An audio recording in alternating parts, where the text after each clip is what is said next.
Madeline, thank you so much for joining us. Please introduce yourself and tell us a little bit about what you do. Okay, so hi, my name is Madeline. I'm a graduate student here at UTSA at the Department of Communications, and I served as a TA for the public relations course. So I have some advice for public relations course, obviously. So we'll get through that. Awesome. Well, let's start at the beginning, right?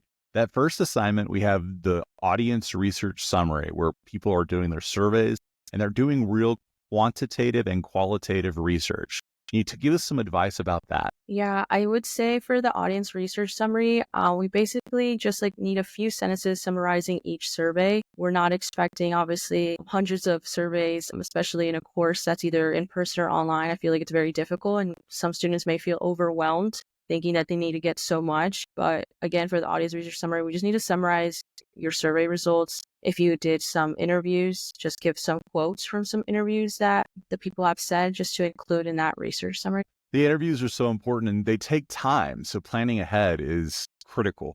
And I know that a lot of people get overwhelmed because it is a lot to do that first 2 to 3 weeks. And what advice would you have for fighting the overwhelm? I would say do it right away. If you miss one deadline, it's going to start overloading and then you're going to get even more overwhelmed. So if you do everything on time, you won't be late for the next assignment that's due because the assignments are broken into parts that follow each other in a chronological order. So if you miss one, it's like a domino effect. You're going to be late for the other one and it's going to be two heavy workloads instead of one. Again, if you do need some time, there's also the mental health token that you can use for your assignment that gives you 3 days of grace to turn it in. If you are feeling overwhelmed with family stuff, I feel like that's also a great option that you can use. And a popular option, the mental health token was, I think, one of the greatest inventions ever because stuff happens, right? Things happen that might get in the way of completing something that is critical for your success at university. And at least in this course, we have that course feature that we hope people will use when needed. What about that second assignment? Objectives, strategic objectives, and creative campaign strategies and tactics. This is a longer written section of the integrated marketing communications PR plans book.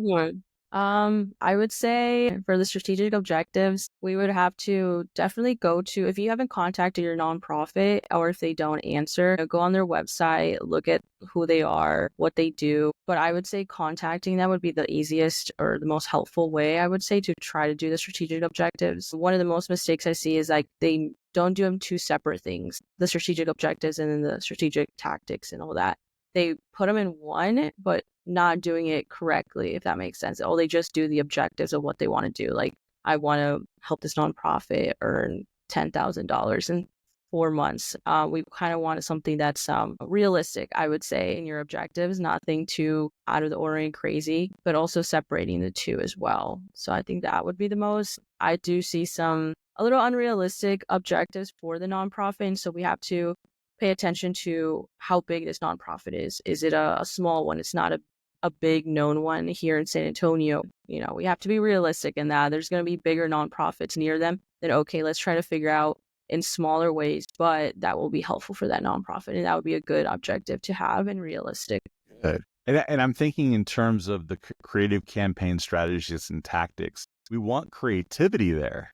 We want creativity as it is aligned with those objectives, right? Can you speak a little bit to that? Yeah, we kind of want just a little bit more, not just the regular, raising money, which is obviously a good thing, but let's do some different methods that we kind of want to see go above and beyond. Either, we see fundraising events, be more specific, like what kind of fundraising events, where do you want to go? Some people just say local nonprofits, but what local nonprofits, which ones you would see, and then what would you do to campaign that full event? So we kind of want to see details and how you'll be able to do it, as well as not just a regular send some flyers and then get some money, which usually doesn't happen. You have to put in a lot of work. You have to be strategic and plan and the theme of this event and who are you going to be working with or contacting with. So we kind of want to see a little bit more specific. Some of the most exciting or fun ideas that maybe were unusual in the campaigns, plans, strategies, and tactics sections. The one I saw was that they had a personal connection to it for this nonprofit in San Antonio. And they thought about doing merging with like a race in San Antonio, so a local race. And since they already run and everything, so they were like, and they had a connection with those people, and they do a lot of like fundraising and racing as well. You can see a lot of vendors. So they would contact them and be a vendor there. And then they would have their nonprofit even be shown out. They could provide waters, which is something that's very low cost, which was a great idea because, maybe these nonprofits don't have a lot of budget for marketing or anything like that. So just something simple, but being in a place where a lot of people were, I thought it was a great idea because there's a lot of vendors in races. You check out all the tables after you're done. You want to see what the free goodies are. And so just having some waters there and they're interested into your nonprofit, I think is a great way. And no one else thought of that. So, and it doesn't have to be crazy or a lot of money. It's something that was very low cost, but I thought was a great idea. I like that. I remember seeing students incorporate guerrilla marketing tactics. Like they're having stickers and they're putting the stickers in bathroom stalls and stuff like that. Like sidewalk chalk can be washed off. That's no big deal, right? There's little things like that I think help get people's attention and help set plans books apart from other plans books. Are there other elements that come to mind that set a plans book apart from other plans books in the marketplace of plans books? I would say when their portfolio just had more added images, I would say that catches the attention other than just being like situation on its analysis, just like very, meh. Nothing bad, but it just wouldn't catch the attention if you have hundreds of other portfolios that you're competing with. Some would add some images from the nonprofit. Some would add their own. Some are very creative and have made their own artwork, which I thought was amazing because that is their own artwork and they added it to their IMC plan. So I thought that was really good and it caught my eye out of like a lot of people's, So just adding some imagery, some bold of color, I think is awesome. And that's just something that's not even that you need writing or anything. It's just adding images. That's fantastic. And what about the AI feedback assignment? Did you see any things there that you'd like to help students who are completing this project know before they go? So the AI, I think, was a great project now that it's so huge. However, I will say we don't want to see, just copy and paste. So we understand it's giving you feedback. It's, which is great. We like to have like a artificial intelligence telling us where we can do a little tweaks. But I would say take those suggestions and then do it your own. Don't just copy and paste it and put it on your plan because with the AI feedback, sometimes they give a lot of information that is not needed. And so when you see some IMC plans with the AI feedback, it doesn't make sense. It's just like all this unnecessary information that overloads the portfolio. So when they give you that feedback, just read it, see what's important, see what is needed in the portfolio and add that. Don't just copy and paste everything because it's going to not make sense and just be overwhelmed with a lot of information and a lot of wording that's not needed. I'm so glad you mentioned that because I can't tell you how many times, not just in this course, but in other courses too, where we have an AI assignment and there's a misinterpretation. The use of AI here, at least for our purposes at this particular point in time, is to get feedback to then use or ignore. And whenever people are copying and pasting, it's super obvious, right? Yeah. And a lot of times there will be things that may not even be related. Like, for example, things that are extraneous to the main arguments that are supposed to be made in the IMC plans, but somehow make their way in there. And so proofreading and making sure that you're taking the advice that is good and leaving what is not is part of the discernment of what sets human work apart, just like the artwork and the images and the choices visually and the choices in text that make it more persuasive are all human choices, right? Let's move on then to the press releases and the magazine features. The press releases, the magazine features were the very first part of the portfolio half of the semester's assignment. Can you speak to what people did well there and what they need to watch out for? A lot of people did well in the way, because I know it was like a special event press release one and then the normal press release. So for the special event, I saw a lot of great ones that they even added, they cited obviously the nonprofit website. So they used an event that was upcoming, but they didn't just copy and paste it, just whatever the nonprofit posted. They elaborated, made it very nice, did all the necessary, instructions, information, but also they added images. So for one of them, they added the link to their nonprofit and you could see the event on the nonprofit website. And it had the information. It just wasn't like crazy. Like it didn't have like any images, or it wouldn't like stand out, I would say, if there was other flyers there. So the student made it much more appealing to the eye. They added their own images. So I thought that was great, especially from the actual nonprofit. And then for the student to be making it even better for them, I thought it was a really good idea. And they made a really good job on it. Excellent. And then the next one was this idea of the social media and promo concept. What stood out in your mind with social media and promotional concepts? For the social media, it was a little bit more low key, I would say. Just like an image, a few words, few sentences, which social media was. So I thought that was pretty Did anyone do videos? No. So would that be a suggestion maybe I think that would be fun. I think a video would be much more interesting. I'm thinking in terms of social media, what is catching fire with our demographics specifically? And video is king, isn't it? Yeah. Especially I think for like the promo concept, I think a lot of those weren't as appealing as the social media posts. It was very just a few writing and that's it, not too much. So a video I think that would make it a little bit more interesting, and I think they would have more fun with it, because with videos, especially for our last, I know I'm jumping ahead, for our last assignment, I said everyone did a good job in their video. They were interesting, and they seemed like they liked it. So I think a video makes it more appealing and more than just like another few sentences to read over. Good. I like that. What were some of the more creative ideas on our social media and promotional concept? A lot.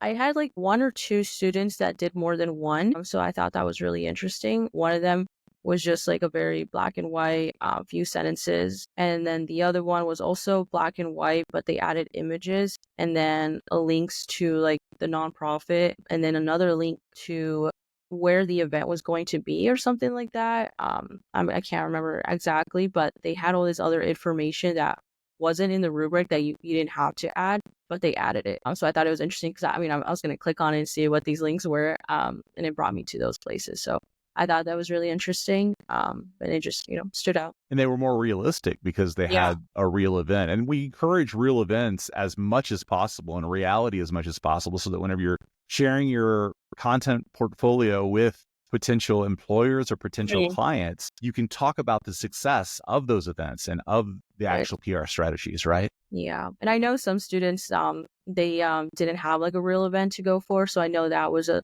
little bit of an obstacle of having to do that.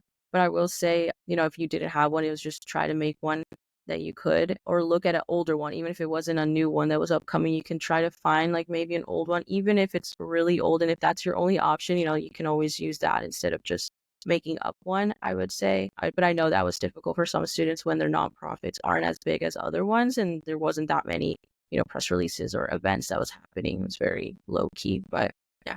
That's a really important observation. I think all our nonprofits could be at different levels of development in terms of their public relations strategies and tactics. What about that last assignment, that assignment about the campaign pitch video and the final public relations integrated marketing communications plan? What are some of your big key takeaways for what students need to watch out for, and maybe some stories of success and triumph? Yeah. So the videos, no more than 3 minutes. Everyone did a great job on that. I would say the biggest thing is do not forget to talk about the theories and frameworks. So a lot of people talk about the who, what, where, why, about everything else, like did everything that was listed, but the theories and frameworks. So I would say make sure you talk about your theories. You had mentioned it already it's in your webpage. You already talked about the theories, I think in M2 and M1, one of those. So just talk about which ones you've used. I would say that was probably like 90%. A lot of people did not do the theories or talked about, because they did the theories. I saw it on their webpage. I know that they did. They just didn't talk about it in their video. So that was like one of the main things I would say, do not forget about that. To obviously make your video even above and beyond, you could even share your screen and even show your portfolio while you're talking. I think that would be a great point to get some like extra points and go above and beyond instead of just a video of just you talking, which is great. But if you do want to go above and beyond, I would say, showcase your portfolio while you're talking about, be like, this is what I'm saying. These are my promo concepts. These are my, just giving us something to look at while you're talking about, I think would be great. Yeah. And I know in professions, sometimes we look down on theories, but the theories are the why. And the theories help to make the argument more persuasive that your stuff and your potential employer, your potential client should hire you, because not only do you have these great ideas, but you explain why they work, right? Exactly. And it gives us a better understanding of like all the hard work you guys have done throughout the whole semester. What theories have you been leaning on while you were writing everything? It just gives us, a better perspective of what you've been using. And I think it's important to put that in the video because it showcases all your hard work and what you've been using on and what theory has been a base of all this information which is a lot of work throughout the whole semester. So, just showing your work is important. So just not forget that. Absolutely. And I think having a mock interview or something to follow up this course, we don't have that as an assignment, obviously, but having some sort of real world practice where you're able to justify that you have the public relations skills necessary to be hired or to do the work for a nonprofit to further build your portfolio. I think these are the next steps. What other next steps would you suggest students take after taking this class? But besides, of course, enrolling in a planning and campaigns course, an upper level public relations course, what are some other next steps that you would suggest? If they liked the class and if they were good at it, and or you don't have to be good. If you liked it, I would say look at your different options, different courses that would be related to that. There's also on campus, there's groups. I know I forgot the name of the group. If you could help me. Content creators at UTSA, perhaps? Correct. Yes. Yay. So if you found it really interesting and you really liked it and you want to even do that after college, I would say go sign up as many organization or courses. Yeah, and Public Relations Student Society of America, too, is a wonderful public relations organization as well. Exactly. So having all of that on your resume, it would be really great and helpful. Keep obviously your campaign, your whole plan, your IMC plan, keep that with you as well. And, you can showcase it after college. You can do some tweaks, take it to these organizations as well. I would say grab as much information, join as many organizations as you can. And then also there might be courses that are related to it. I would say another interesting one would be doing podcasts. Try to go to other different ones. You did your public relations. Okay, well, another form of it would be, podcast. Do you want to try something new? I would say do that one. And I know there's a course here at UTSA by Professor McPherson. So if you are interested in that, I would say try that and look at that. And I think you should elaborate more if you're really interested in the public relation realm. I appreciate you mentioning. I know we're on a podcast, but I appreciate you mentioning podcasting because obviously it's a course that I love to teach. And we also have AI and personal branding, which while it's more focused on the student and not the organization, it still helps to build a portfolio of work that helps to elevate your personal brand. And podcasting is a part of that too. It's just a smaller part. Whereas the actual podcasting course is all about podcasting. The AI and personal branding course is about more than just podcasting. It's about elevating your purpose for your personal brand so that you can be more attractive to employers or clients. Any parting thoughts for our students who are maybe at the beginning of their journey in public relations? Join office hours. Okay, office hours. Those are very important. It will help you form a relationship with your professor or TA. Email us, group me. I would say as long as you have that communication with your professor, it goes a long way, I would say, with assignments and everything. So make sure you communicate with one of them, both of them. As long as it's one of them, communicate with them. And I think that makes the biggest difference as well in this course and in all your courses. Excellent. And Madeline, where can people find and connect with you online if they'd like to? LinkedIn. You can connect with me through there. Again, if you have any questions, I know my email is out there as well, or Instagram. That one's a good one too. I'm in grad school, so any questions about graduate school, just let me know. But yeah, LinkedIn would be the most useful one, I would say, UTSA, if you ever need or have any questions, just email me. I'm very open to replying. Excellent. I think that's so important for networking too. We shouldn't just network with the professor or with other students, but our teaching assistants as well, because after all, the better your professional network, the better your potential outcomes in many cases, right? Yes. Excellent. Well, Madeline, again, thank you so much for taking the time to review this semester's public relations, integrated marketing communication plans, books, and portfolios. And we appreciate your time. Thank you. I appreciate it. I'm very glad to be a TA this semester.